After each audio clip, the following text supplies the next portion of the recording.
mga kapuso, patok na pampalamig na naman ang iba't ibang uri ng shake ngayong tag-init. Pero alam niyo bang bukod sa mga nakasanayang fruit shake, mabibili na rin po ang iba pang kakaibang klase ng shake tulad ng cake shake at silly shake. Narito ang report.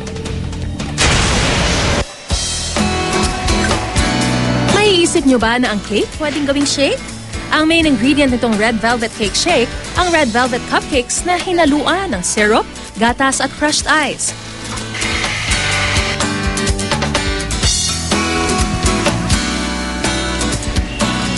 Kasali rin sa kanilang bestsellers list ang Choco Banana Cake Shake. At kung health conscious, may Wheatgrass Cake Shake. Masasabi namin unique siya, kakaiba kasi nga sa pangalan pa lang cake shake. Para naman sa mga milk tea addict, pwedeng subukan ang milk tea na may halong leche flan.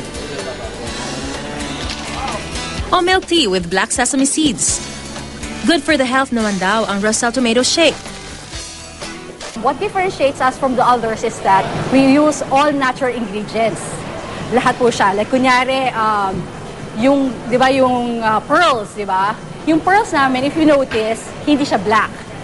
They're red because they're a natural extract of Roselle plant. Eh ang sili, naisip niyo ba na pwedeng isama sa shake? Sa Daraga Albay, merong malunggay shake,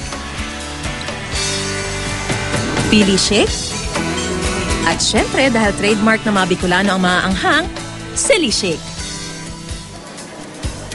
Para sa unang balita, Marizo Mali reporting.